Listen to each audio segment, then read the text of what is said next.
webinar series. I'm Diane Cohen, Vice President Client Services and Dean of Education for MacroPro. Thank you for joining us for Orthotics and Prosthetics, a topic that is truly life-changing for the injured worker.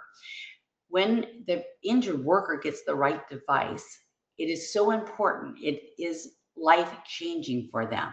So I think it's important that today we understand as claims professionals how prosthetics can change someone's life. It is the difference between being dependent and independent, having pain and having mobility, being able to return to work, for example, is really an important thing. When we lose a limb or a part of our life, it is more than just cutting something off. It is really a part of our body that truly is going to be missed. And Jen is going to explain to us how we can make the injured worker whole again. This is just such a fascinating topic. So I have today joining me, Jen and Darcy. Welcome. How are the two of you? We're doing good. How Good, about thank you. you? I'm good. I'm good. So yesterday I was at the doctor's office and I was having some testing done, and there was a woman there, and she had an orthotic on, much like the picture of the gal here. And she was an older woman, and it was so fascinating to see her, utilize her hand. Jan, what is that called? It's called that's a below elbow amputation with a multi-articulating hand. And Um, she's got what's called a Tasca hand, this particular one. Oh, interesting. Well, I just think it was fascinating because she was using it as if, she had had it forever. I don't know how long she had it, but it is interesting to see that we are no longer like hiding those things, that they're out there and people would see. I think a lot of that has to do with the popularity of our superhero movies. What do you think? Where they all have some type of bionicle part of them. Absolutely. Everybody's using it with athletics, everything. Really Yeah, good. absolutely. Well, Darcy and Jen, I'm going to just do a little bit of housekeeping and then I'm going to turn it over to you. So, Jen, maybe you can show the first slide for me. Oh, we got to go back. Sorry. That's all right. Whoop. So today's webinar is worth one CEU. You need to be sure that you stay on the webinar for a minimum of 50 minutes in order to receive your certificate. The certificate should come to you within 1 hour. If you don't get it, please let me know. I have 30 days in which I can assist you. So make sure you do it within those 30 days. There are handouts that are attached to this webinar. If you have any questions, there is a little question box in the control console. You see this the little question there, and you can go ahead and place your question there, and either Darcy or I will ask Jan those questions. And this is a fascinating topic, so I know you're going to want to watch it again, and you'll be able to do that on the MacroPro YouTube channel. So Darcy, maybe you could tell us a little bit about you and introduce Jan. Thank you. Absolutely. Hello, everyone. I am Darcy Bowler. I am with Paradigm, and most of you know what we do. But just as a reminder, our care at home side covers home health, anything inside the home, any kind of durable medical equipment and medical supplies, home and vehicle modifications, prosthetics and orthotics, which we're going to talk about today, and then, of course, post acute care facilities. And then we also have a case management side, which is all your field case management, your catastrophic case management, telephonic, vocational services, and we also have triage telemedicine. So today we have Jan Saunders. He is been with us for a very long time and one of my really good friends.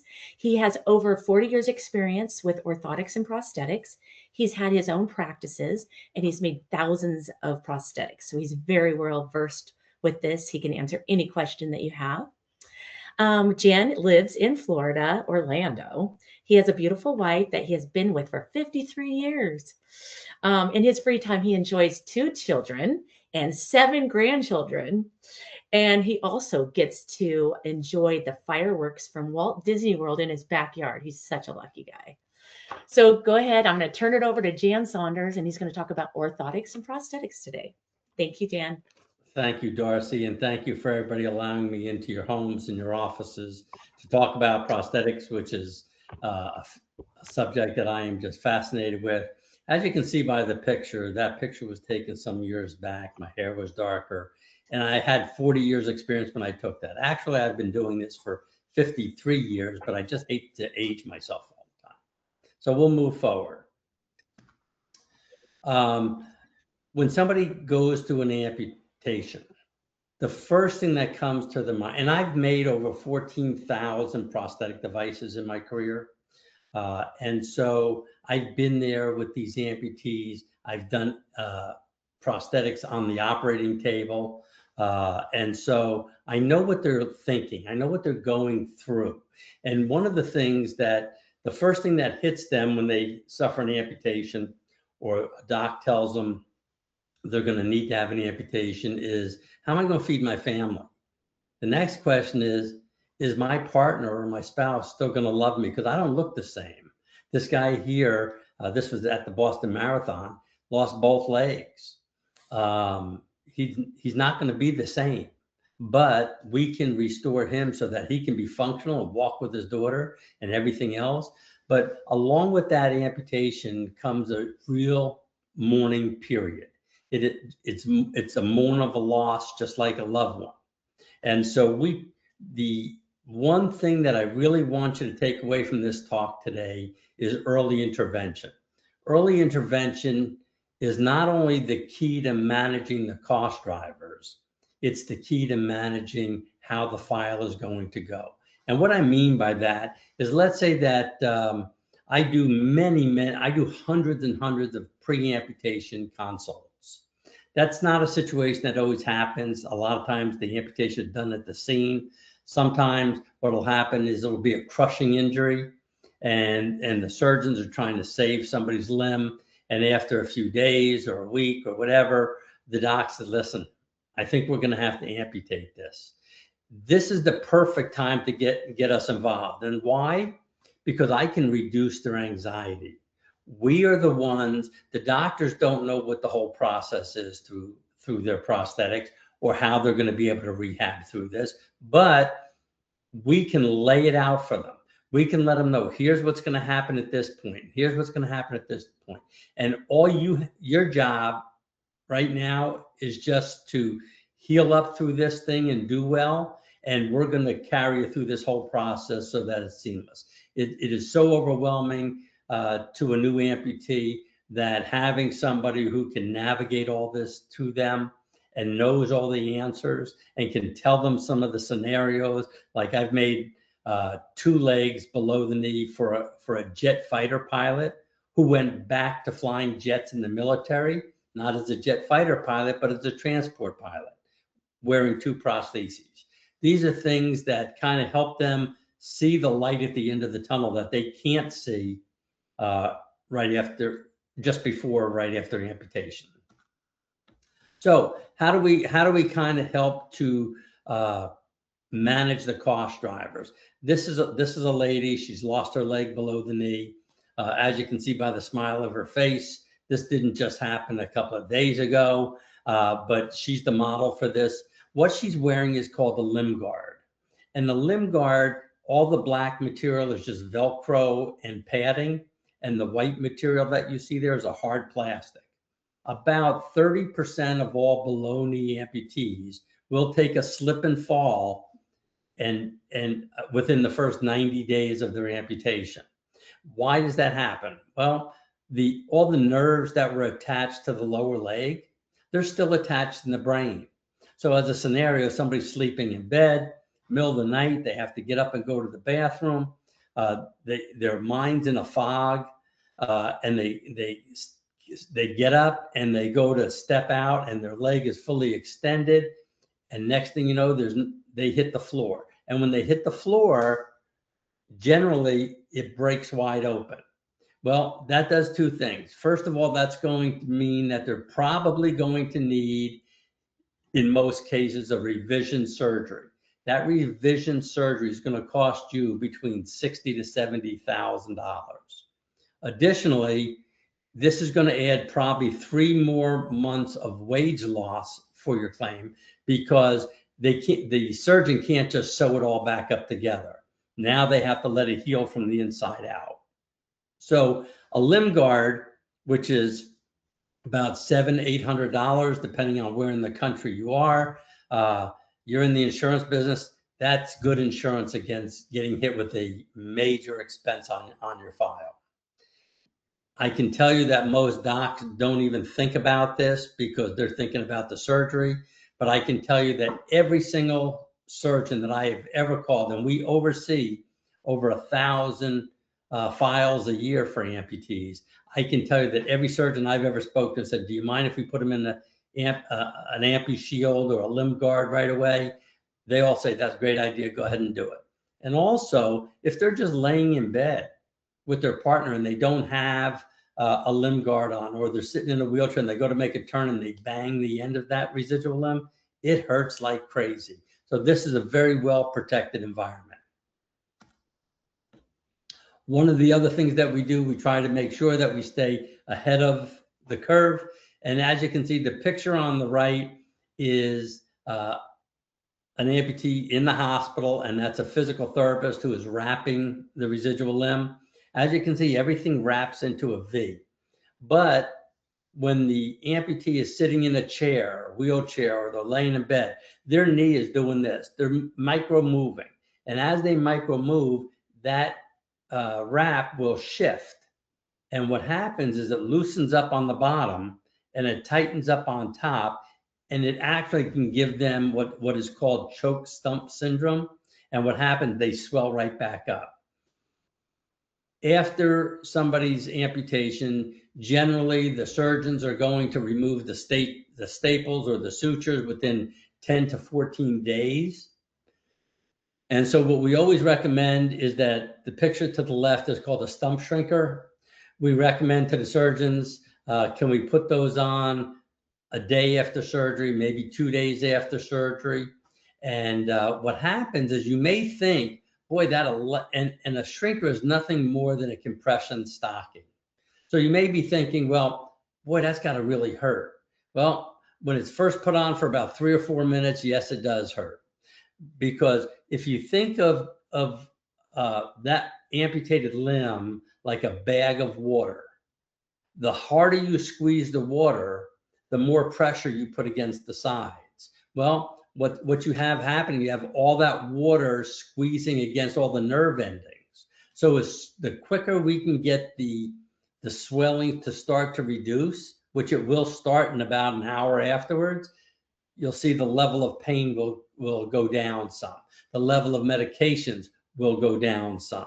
And they will stay in this shrinker for 2 weeks before it's appropriate to cast them, which just coincidentally coincides with the surgeon removing the staples or the sutures. Generally what happens is the prosthetist will go to that office visit. The doc will remove the sutures, say he's okay to go. The prosthetist will take a mold right then and there, put them back in the shrinker, because it's going to take 3 to 4 weeks to make the prosthesis. Now, this is a prosthesis. The picture on the left is just the same prosthesis, except it has a cover over top of it.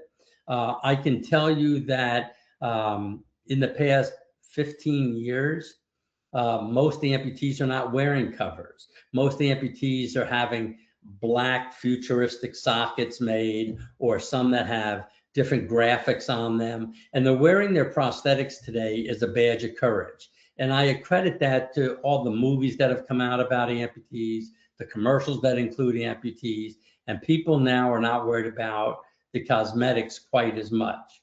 The other thing is that right after somebody has surgery, their leg has not atrophied. It has not shrunk down enough yet to where their legs are going to match. So having a cover is just going to make it look like a real much bigger leg than on the other side. So with this, the picture on the left is the inner guts of the prosthesis. All feet today are manufactured warranty for 3 years. That's important to know. Why? Because Dr. Google has made it very difficult for us, because we'll have a patient and for the first time they'll get into a new prosthesis with this foot that was recommended by the prosthetist. They're high activity feet, which allow them to run and do whatever they need to. But they saw something on Dr. Google called a microprocessor foot. Microprocessor, an electronic foot, it's going to add $30,000 to your claim every 5 years. Okay. And so what happens is, rather than say, no, this is going to be denied, what we do is because we talk with everybody. We talk with the physicians, we talk with the injured workers and their family. If it's an adult, they may have children, adult children who want to be involved. If it's a younger person, the parents, because just like behind every workers' comp claim, there's a village behind every amputee. So when we address it up front and we're talking with everybody, including the doctor, the nurse, the adjuster, the defense attorney, the claimant's attorney, we have to bring everybody in together. So what we'll do is we'll talk to the injured worker and say, listen, I know you saw this on Google and it says it's the best that's ever been, but you're 28 years old and you run. Do you run? Yeah, I run, I work out, I play soccer or basketball. Well, you can't wear a microprocessor foot. Won't allow you to have that much motion.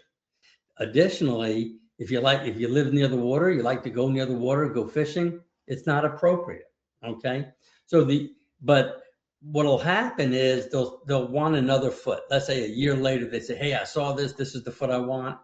Feet are made according to weight level and activity level. So the only reason that's justified to change a foot within that first 3 years is if the activity level has dramatically changed or there's been a weight difference of 40 to 50 pounds, because there's that variance. All prostheses, whether it's upper extremity or lower extremity, have a quote unquote useful life of 4 to 5 years under normal wear and tear. Okay. What that refers to is the metal components that you see on the picture on the left. The thing that is the variable, which is what insurance carriers really hate, is the socket. The socket is what their remaining limb goes into. But if you've ever seen anybody who's broken their arm before and the doc puts them in a cast for 8 weeks and then their arm comes out of a cast and it looks like a chicken bone, the same thing's going to happen with their leg. And they are going to continue to shrink and change until they're 6 feet underground. It never changes. The most changes happen within the first 5 to 8 years. After that, you get a little bit more longevity out of it. But the socket, which holds their residual limb, needs to be changed when it no longer fits properly. And so that means that they're more than 10, 12 ply of stump socks, and I'll explain that in a minute, okay? Or their measurements have dramatically changed. We have noticed on my team an increase in socket replacements coming in this past year. So instead of making subjective decisions, we're requiring the prosthetic providers to take measurements currently, and I want to see what their measurements were the last time they got one. That way, it is factual data. It's not something subjective. Question, I'm sorry? I had a question. Yeah. So does utilization review typically approve the stump shrinker and that other device and other devices that it protects from the fall? Yes, they do. I've never had one rejected. Thank you. You're welcome. Over the life of a claim on a prosthesis, the most expensive component is socket replacements. When it comes to above knee amputees, you have your standard mechanical prostheses and you have your microprocessors. Unfortunate for workers' comp, most of your injured workers were healthy, active people before their amputation. So most of them are going to qualify and fit into what's called is a microprocessor. There is what is called as a K-level scale that was developed by the VA and CMS to determine what somebody's abilities will and whether they qualify for microprocessors or not. So a K0 to K2 is your more sedentary person.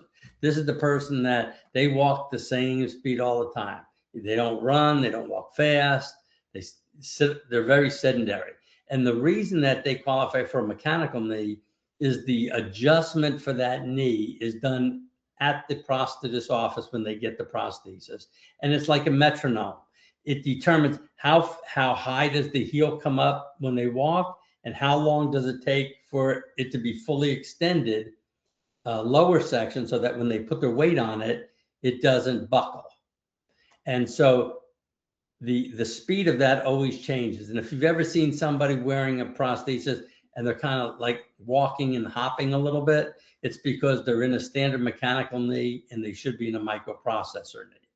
Your mechanical knees are going to start out at about $15,000. Now we're just talking about the knee component only, about $15,000, and it'll go up to about $20,000. Your microprocessors are going to start out at about $40,000, and they're going to go up to $145,000. And so I'm sure that you're saying, well, why would I pay for $145,000 when we can get one for $40,000? I'll explain that in a few minutes. The difference in the microprocessor knee is that this allows, and this is for your K3 and K4. K3 means they have, excuse me, they have the ability to traverse most environmental barriers. They walk at a multi-cadence, which is speeds. They can go downstairs, foot over foot. They can go up and down ramps and go over different obstacles. So that would be a K3 and K4. All microprocessor knees all have manufacturer warranties of 3 years. Now, the average microprocessor knee is going to cost you about $90,000. And so when we're looking at that being the major cost of the prosthesis, it's only covered by the manufacturer for 3 years, but the manufacturers offer an extended warranty, which covers it for 6 years. Okay. I recommend always getting the extended warranties for the microprocessor components, because those are major expenses. And when they're out of warranty and something happens to them, it generally exceeds more than 60% the cost of new. Okay. And then the warranty is only for up to 90 days to a year, depending on who the manufacturer is. This is just 5 knees that I put up here, which are probably some of your most common ones. From the center to the left are your mechanical knees. From the center to the right are microprocessors. The gray one that you see there is that's going to be the one that's going to be about $40,000. And for those of you who've been around for a long time, you may have heard of a thing called the C leg. The C leg will also be around $40,000. The one next to it is also made by the same company that makes the C leg, and that's called the Genium. This is what is going to be used most of the time for your active amputees. However, that knee particularly uses a miscellaneous code, a code that doesn't have a state fee schedule attached, and it doesn't have a Medicare allowable attached to it. So what happens is the practitioners just pick a number out of the air they want. We kind of hold them to what the market value is in that area. And then a knee that's not on here, which is the big brother to the Genium, is called the Genium X4. That's the one that's $145,000. Well, we don't pay $145,000, but that's the MSRP on it. What's the difference between the $90,000 Genium and the X4 Genium? The X4 is waterproof, but it's only waterproof for 1 hour at 3 meters.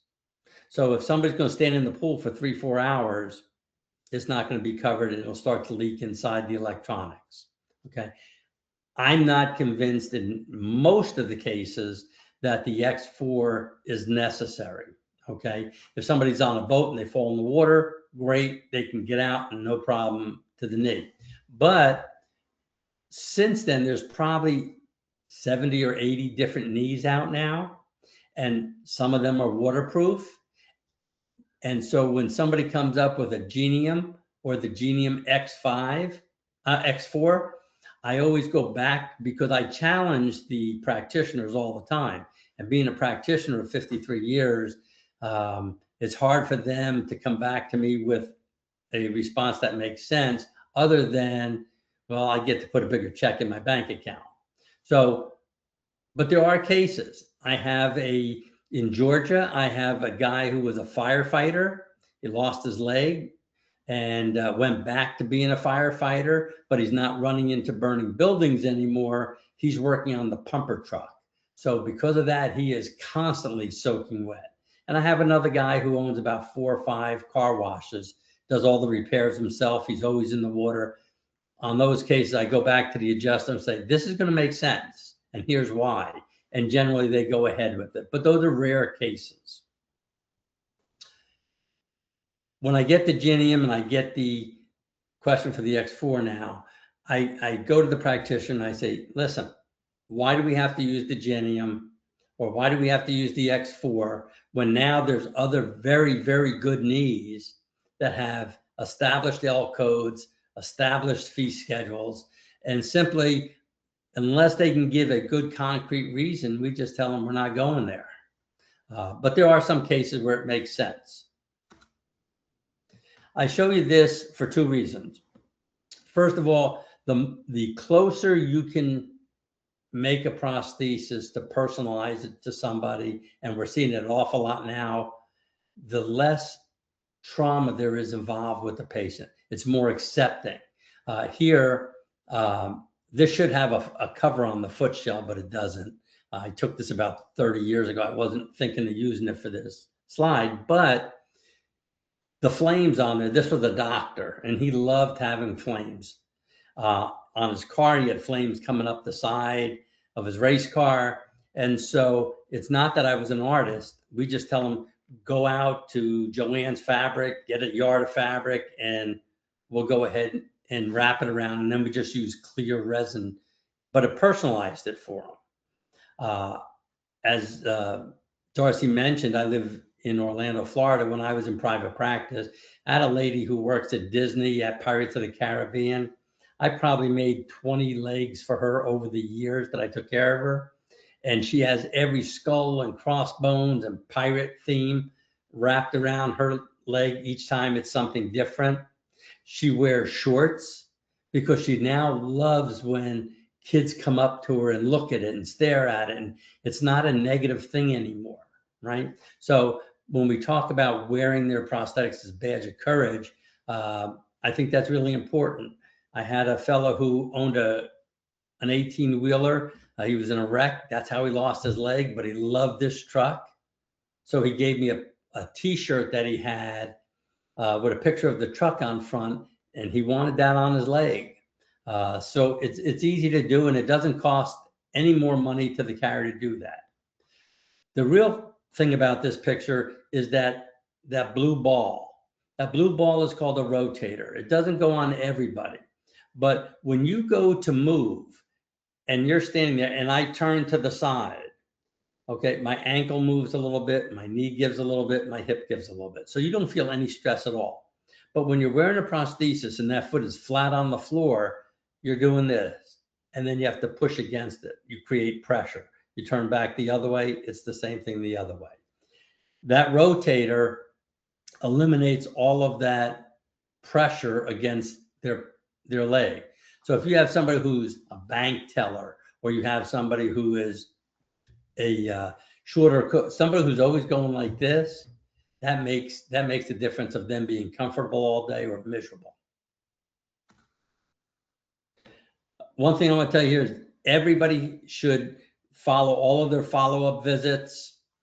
When you have a new amputee, they're not going to try to make adjustments to their prosthesis themselves, although there's probably 40 different adjustment screws that can be done, that adjusted. But when you're in the prosthetic office, they torque them to manufacturer specifications, and then they're Loctited into place. And why? Because let's just show you this old sample leg that I have here. if you are 100 pounds and you step off of a curb, your heel hits the ground at 500 inch-pounds. It's a big number, but you never feel it because we have all those muscles that are accelerators and shock absorbers, so we don't notice it. But a prosthesis, it's a jolt every time. So if it's not Loctited in and it's not set to manufacturer specifications, what's going to happen is those loosen up. I had a guy who wore a leg for 20 years.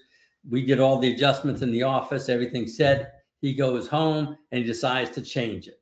It kind of reminds me of like my wife will go out and get her hair cut, and as soon as she gets home, she gets in front of the mirror and she wants to do a little trim something to it. Okay. Your older legacy wearing amputees, that's what they do.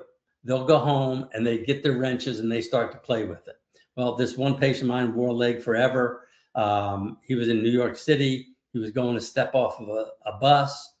The bottom part of his leg came off and went underneath the bus. He had to hop across the street for safety reasons. And that happens because they work on their legs.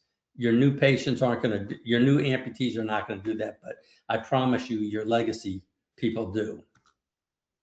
This is probably my favorite part of this talk. I will tell you, until I got into workers' comp, I had no idea that so many people cut off their fingers, but they do. And sometimes they cut them off, just parts of it like this. Sometimes it's off all the way like this. And so depending on what level their fingers have been amputated, it could be one device, could be two devices, it could be three devices.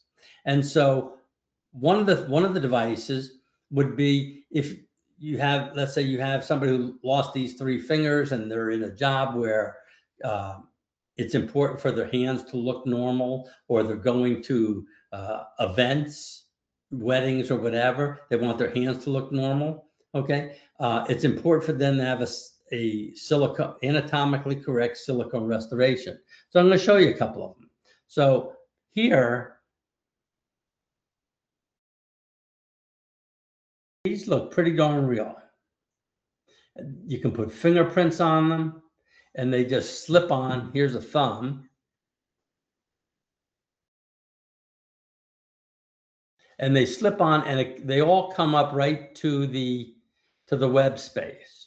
For women, they come with longer fingernails so that they can trim them. They can put nail polish, different nail polish on every day. They just use nail polish remover. They can put a ring around it and you wouldn't even know that they were wearing it. And so I'll show you this for an example. This is my hand. And if you notice, my little finger is crooked. Well, I had one made for me, silicone. They look pretty close, right? And if you put a ring on it and you put a watch around it where the edge is, you wouldn't even know it. And of course, they can do them for whatever skin colors there are to match them as close as possible. It is never going to be an exact match, but it's going to be very, very close. And there's many of those that are done.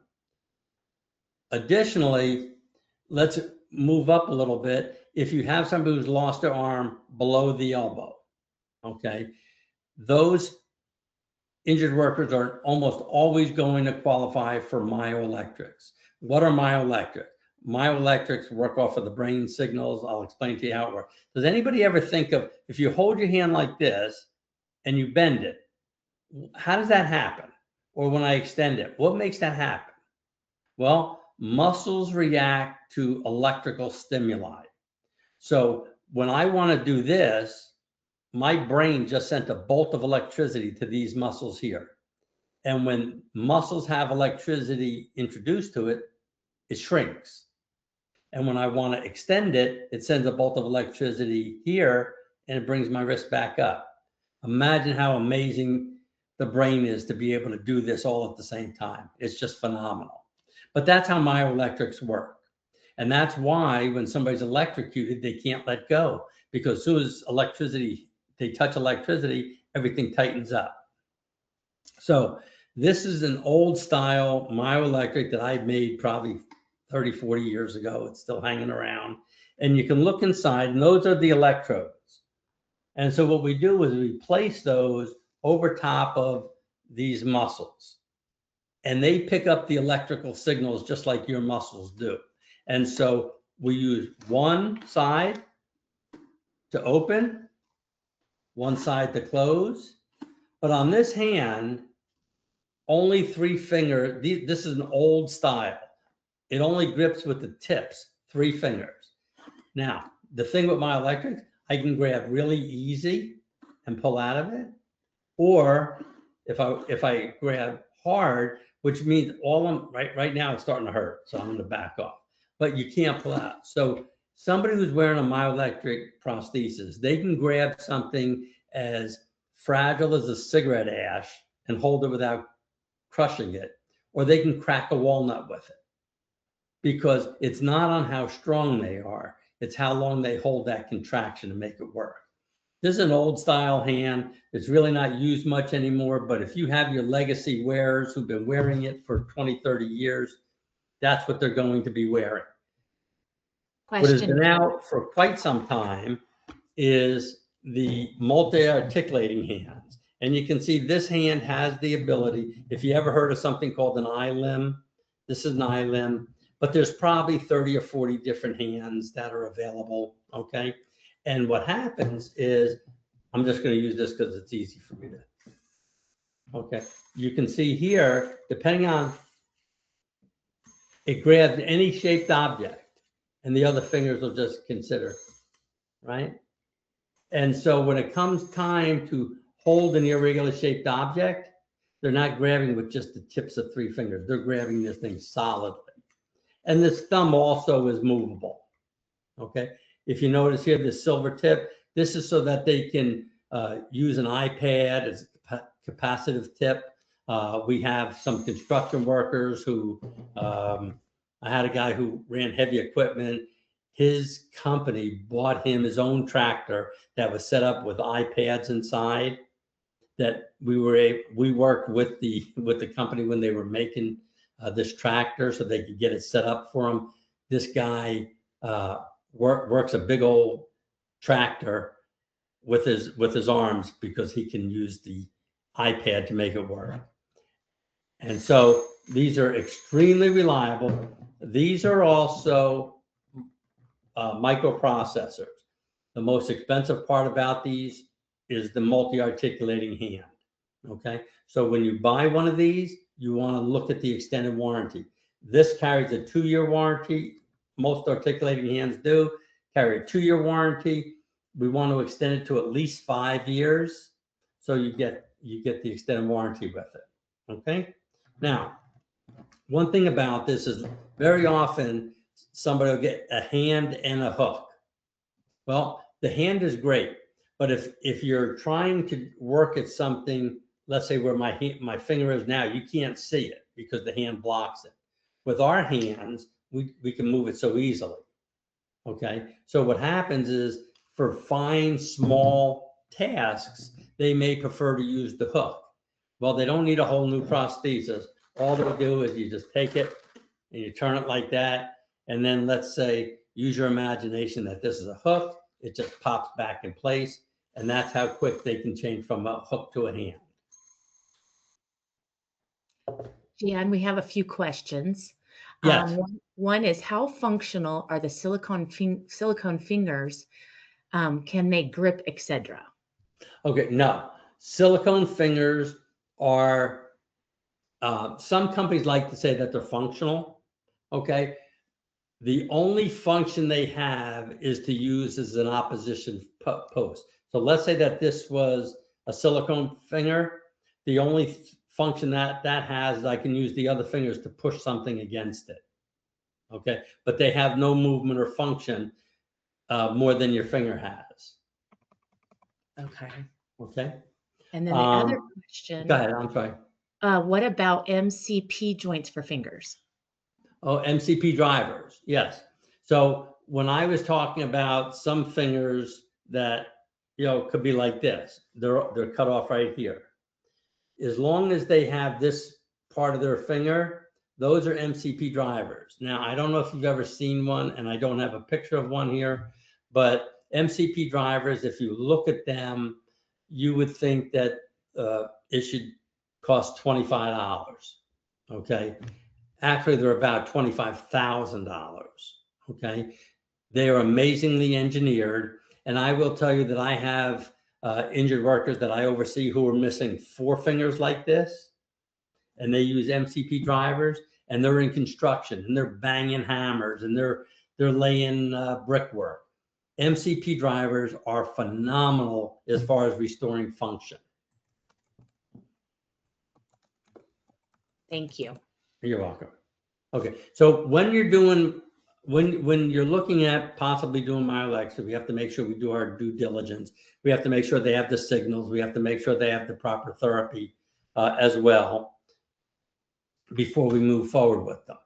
This is going to show you a video of someone wearing a below elbow arm that's a body powered with a hook. As you can see, when you have a body powered with a hook, you have to have a harness that goes around you. You have to have the cables. And if you look down by the hook, you see there's that black band there. That black band, those are rubber bands. Each band is about 1 pound of pinch force. Okay. And so if you put 10 of them on there, it gets really thick. But if you pick up something that's 12 pounds, it's going to slip right out. So you can't vary the grasp with them.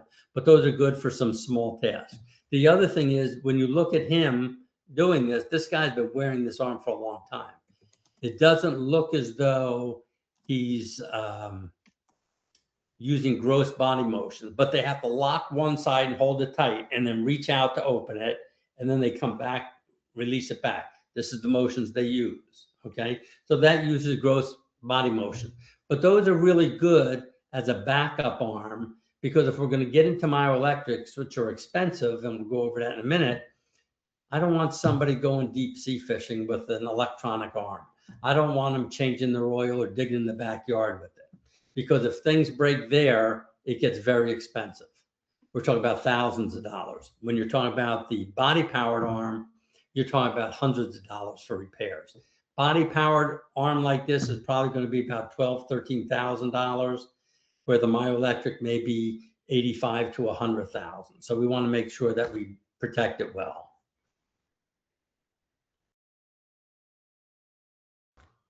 This just shows you some of the different hands. There's over 75 different types of hands out there today. But the thing that I really want you to see, pay attention to here, is the upper picture. This is somebody who's missing these fingers at this level. They're right off at the palm. And it can be all of them. It can be, just 2 or 3 of them. These are amazing. They're made by a company called Oser, who is the second largest provider of prosthetic components in the world. The good thing about this is that they have a program in Dublin, Ohio, that costs nothing to the carrier. But what they do is they fly the patient in. They fly the prosthetist who's wearing with the patient in, because depending on the configuration, they want the prosthetist who's going to be local to be able to field service the unit. So he goes there. They go for 5. The prosthetist goes for 3 days. The injured worker will be there for 5 days. It's in Dublin, Ohio. They pay for the airfare. They pay for the hotel. They pay for the food. The only thing they don't pay for is dinners. And I will tell you, I visited that facility. They put them at a brand new AC Marriott, and a block away is the facility. A bunch of restaurants on the way to the block, including an arcade. And there's several patients up there with all missing parts of their hand like that. And so they all they're together all day long. It is a really great experience. And every amputee that's gone through there has come back and said what an amazing experience it was for them. As I said, the cost is the same whether they do it this way or not. The big advantage is that's all this facility does. They make all around the world. Okay. The difference is that if you have an amputee who is an upper extremity amputee, you only want to use an upper extremity specialist. If you don't, it's like having a podiatrist do spine surgery. The reason most prosthetic facilities will only get 3 or 4 upper extremity amputees a year, that's not the guy I want to do this, because these are expensive devices. The guy I want making this is the guy who's doing this every single day, all day long. He's doing 200-300 of these a year. That ensures the success. Out of, I would say, the last 300 eye digits that we've done, that's what that's called, eye digits, we have not had an issue with any of them. They're all working fine. They all run fine. Those also, because they're microprocessors, you want to make sure you get the extended warranty on those as well. Question, Jan. Go ahead. Sorry. Okay, first question. We have 3. What is your opinion of Orthotics Prosthetics? Ottobock is the largest manufacturer of prosthetic components in the world. Okay. Ottobock, some years ago, I'd say probably 10 years ago, decided to go into patient care in the United States. Ottobock, they're buying lots of mom and pop places around the country. Okay. Do they do a good job? Yes. Would I let Ottobock do an upper extremity? Only if I can verify that the upper extremity specialist has a upper extremity specialist to handle it. But Ottobock does good work, and we're contracted with them. They're not a problem at all to deal with. Okay. Next question. Does the patient decide whether they want a hook versus a hand prosthetic? They're probably going to get both. Okay. First of all, nobody wants to wear, and as I said, one is when we submit for a myoelectric, we always wind up submitting for a body powered as well. Very often what we'll do is we'll go with the myoelectric first. Psychologically, so many of these patients are down in the rabbit hole after they lost their hand, that when it comes to a hook, nobody wants a hook. Nobody wants to be called Captain Hook. Okay. When they get a myoelectric, it's so unique. Everybody wants to see it. Everyone wants to, how does it work? Grab my hand with it. So they become a focus of attention again, right? So, and again, the big thing is that's the insurance against them going deep sea fishing or ruining the myoelectric expensive prosthesis. Okay. And then should a claims person authorize multiple devices so the injured worker, so the injured worker can use the right one for the right situation? That's kind of, you just answered that. Yeah. So, and that's why I said sometimes you may have somebody who will have a silicone restoration. They may have eye digits like you have up here. Okay. And although they're eye digits, with eye digits, you can't take a hammer and just pound with it. Okay. You can't soak it in water. Okay. So very often what you'll have is you'll have things called point fingers. Those are ratcheting fingers. The big difference is when you have myoelectrics, you're just thinking that you want that to move and it starts to move. Okay. When you have ratcheting fingers, they work almost like a kitchen cabinet door. You push it once and it locks, and you push it again, it opens. So they have to use 2 hands. They have to take this hand and put it in the position they want it to hold something. And then when they want to let it go, they push it again and it releases. Okay. So that person would have the eye digits, the silicone restoration, and the point finger design. Okay. One more question. Is there a prosthetic for multiple toe amputations? If so, would you recommend a prosthetic for a patient who has untreated type 2 diabetes? Okay, yes. When you have somebody who loses, generally they're transmetatarsal amputations, they've lost their toe, some toes or all toes. Okay, they should have it's a foot orthotic insert with a toe filler. Because if they don't, with a carbon plate, if they don't, as they walk, it'll roll the shoe up over top, and it'll just sit there like this, and it'll wear a sore on the end of the where they're amputated at. Also, what'll happen if you're missing a couple of toes, let's say you're missing 3 toes, what'll happen is these things will start to grow, they'll start moving in, and it'll be really weird. So they use the toe fillers, and it keeps everything in the proper shape. Perfect. And thank you. And we just Okay. have under 10 minutes now. Okay. So I'm going to go a little quicker then. Okay, so here, these are your multi-articulating hands. You can see here all the way on the right, this is a silicone restoration that can go over top of the hand. We typically do not do those. One, because it inhibits the hand speed a little bit. And also, that's going to add $30,000 to the cost of your prosthesis. And so we've only done 2 of them because they were court ordered.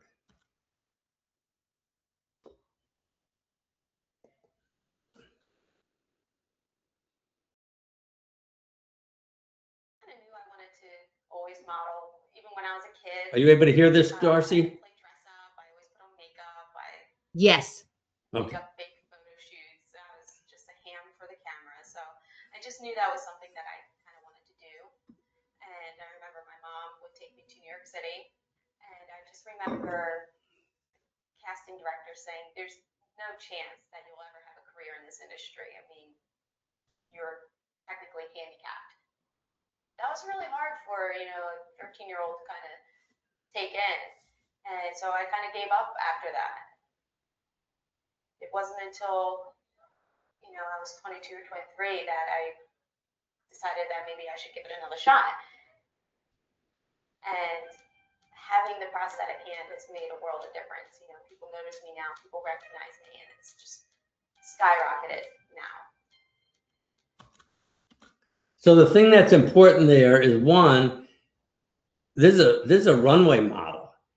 She makes lots of money. She can afford that extra $30,000 glove to go over it. That's her badge of courage.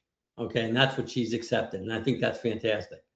The other thing is, when she was grabbing her curling iron and doing those little things, you can't do it with those old style hands. You can only do it with the multi-articulating hands.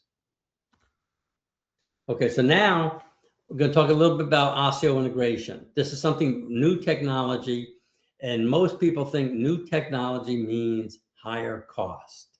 Well, I did a study for a excess carrier of an amputee above the knee, 23 years old, and having osseointegration done saved the carrier over the life of the claim over $650,000. Osseointegration, although it's new to prosthetics for amputees, it's not new. It's nothing more than a dental implant. And as you can see, it goes right up into the bone. Look, they look a little weird, and but I will tell you that I probably oversee probably close to 75 osseointegrations, bilateral above knee amputees, and these are fantastic for above knee amputations and amputations above the elbow. Here's one where we did an amputated thumb. And so this thumb, had we treated this conventionally, he would have used a grip lock point finger that would have cost the carrier $39,000. And then if he wanted a silicone restoration to make it look good, that would have been about another $12,000. Instead, in my managing the injured worker, because he had so little to work with, I talked to the carrier and I said, why don't we look at osseointegration for this guy? And he went through the process, and the docs who do the osseointegration vetted him. But look at how this guy's able to function. And by the way, what he's wearing here was only $17,000.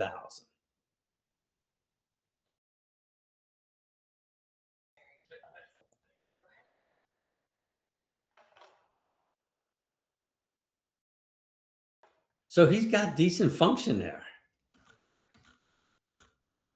Here's somebody show you how long it takes them to put this on. I know it looks a little weird, but I will tell you that osseointegration is moving forward like a steamroller. It's not for everybody. But here's the thing that you're probably not realizing. When somebody has an above the knee amputation and they're wearing a conventional socket, when they sit on the chair, they don't feel the chair. They have a hard plastic socket that actually lifts their hip up a little bit on one side, okay? They can't feel the heat. They can't feel anything underneath them, okay? With osseointegration, they feel everything. They can go in the shower with this because they're not at risk of falling. Because if somebody has an above knee amputation and the socket's this big and the femur that makes the thing move for leverage sits in the middle. Well, they have to move it all the way over here till it pushes the socket before it moves. So you may have to move your femur an inch to get the prosthesis to move a half inch or even less. With osseointegration, everything is exact. When that bone moves, everything moves. And they're very stable with them. The thing is, if you have somebody who's a smoker, it's no deal. There's not a doc out there who's going to do them. There's about 15 docs around the country that do them. What we do with our osseointegrations is they'll do a virtual visit with the doc first. If they're a candidate, the doc will order a little bone biopsy to make sure that the bone is good and thick enough to do it. If that works, I generally recommend that the nurse case manager and the amputee go to the center to have it done. They're there for 1 to 2 days and then they fly home. They heal up over the next 3 months. And then they go back and a plastic surgeon opens it back up to put that abutment that you see sticking out. And then they start training with it. I can tell you that every amputee that we've done just loves them. But the docs won't do it on anybody who smokes. They won't do any they'll do it with a minor diabetic, but not a severe diabetic. They won't do it on anybody over 65. And one of the big restrictions are you can't go into a dirty pond or a dirty lake. You can go in the ocean, you can go in your pools, but you have an opening there. It's almost like, wearing earrings. If you went into a dirty pond with earrings, you're liable to come out with some skin tract infections. And so that's why. I'll end up with, when it comes to bracing, doctors love to write custom bracing. And I just want to show you, this is an ACL brace. An ACL brace is an ACL brace. They all have a top rigid band and a bottom rigid band, and then Velcro strapping, okay, that protects the knee. Well, doctors think that if you have somebody with a normal anatomy, normal height, normal weight, okay, 95% of all these people are going to be able to fit into an off the shelf. And off the shelf doesn't mean that it can't be adjusted. So if you look at this, and this needs to be adjusted, that's all it takes to change the shape. The difference is if you have to get them into a custom brace, it's going to cost a custom ACL brace like a John Joy Defiance is going to cost you $2,800. This is going to cost you about $900. So generally, when the doc writes a prescription for custom, our team will call the doc and say, is there any reason this needs to be custom? The answer is almost always the same. Listen, I could care less. I just want to make sure this thing fits right. And we have the same thing with spinal braces, okay? Most spinal braces today, they're held together with Velcro. They're adjustable. If you have somebody who's a big pendulous abdomen, or you have somebody who as a child had scoliosis, or you have somebody who's pregnant, you may have to use that white one, custom one up in the middle. And that's going to be about $3,200. And if it's somebody who's pregnant, that's going to have to be changed 3 times during the pregnancy. So today, most of the time, we can use the adjustable bracing. And so what happens is we call the doc, we get the prescription changed. As I said, you can save $900 to $1,000 just by not having the word custom on there. And we will call the practitioner and say, why does this have to be custom? 31 seconds left. Woohoo, you did, Jan. You're right on the money. That's awesome. It was a fantastic presentation. The information you provided was really easy to understand and outstanding. I think there was somebody that had their hand up, Darcy. Maybe you can see if there's a question that was being asked. But really a great job, Jen, and it's amazing to see Thank you. the improvement in technology. It's also interesting to hear you state that, you know, an injured worker should probably have more than one prosthetic or device. And it is interesting to hear that you think the one that's most natural to the body, unlike like the hook, for example. I think as claims people, we oftentimes are very business minded. We're thinking about the claims file. We aren't always putting ourselves in the position of the injured worker. But I think today you really brought home a lot of examples of why we want to do that, so that we take care of the injured worker, make them as whole as possible, and make sure that we give them the tools that they need, so that in the future they're not coming back and having the insurance company have to pay for something because they didn't have a secondary part or piece. And Really, I will really tell good. you that I work with a lot of excess carriers, and when there's a prosthetic orthotic meeting in an area where they are, I'll invite them to come to the exhibit hall with me so they can see all the, and their eyes open up like a kid in a candy store. Okay, when they see them, not just them, but there's also lots of patients there. And so what we also try to do, especially with our high dollar prosthetics, because things on the other side of the fence where you're not seeing the injured worker become very transactional, right?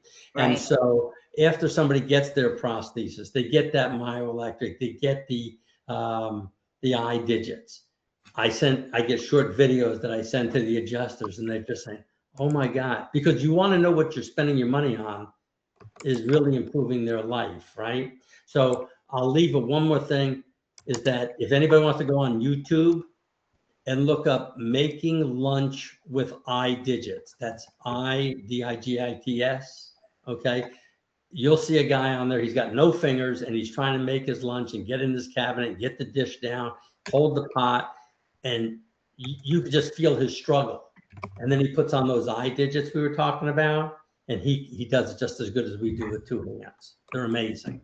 It's So, life-changing. And I think we have to remember, if the injured worker, you know, lost a limb in the course of business, we really do need to make them as whole as possible and get them something that they're going to be able to utilize and be happy to utilize. It's one thing to be able to say, hey, this hook will work, and you will figure out how to use it and it'll change your life at some point. And then to give them something like you just talked about, where they've obviously lost a limb, but they haven't lost anything as far as capability of doing things.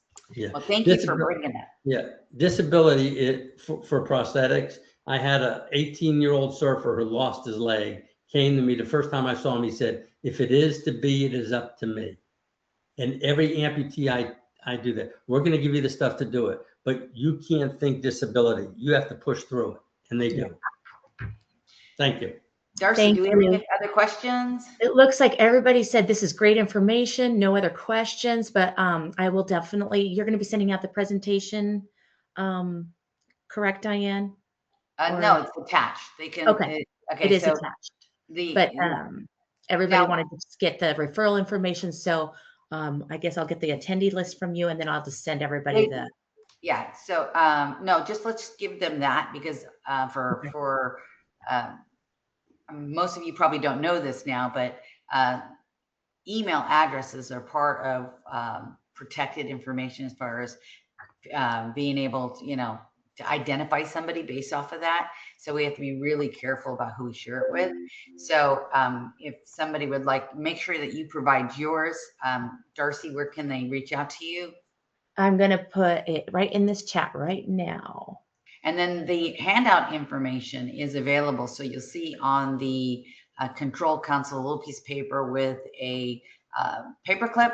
So you want to make sure that you download that. And they got referral, Carrot Home. I think she's getting it up there now. Oh, it just disappeared, but you want to make sure that you do that. So Jan, thank you so very much. If anybody has any questions, they can always email me at diane@macropro.com, and I can forward that information on. It's just that nowadays the hospitals and everything else are just watching what we provide, and we want to make sure that we don't provide information that they're using for PHI. So we have 3 more webinars coming up next week.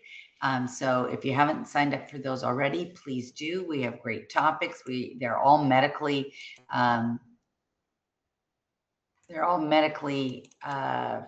focused, and I'm pulling up that list for you right now. So we have managing complex case for spinal injuries and the importance of early detection and intervention, and then debunking lower back myths. So they're going to be fantastic.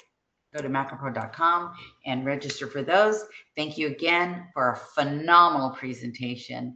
And you can watch this again at macropro.com. Bye, everybody. We'll see you next week. All right. Thank you. Thank you, Jan. Thank you, Diane. Thanks, Bye-bye. everyone. Bye-bye.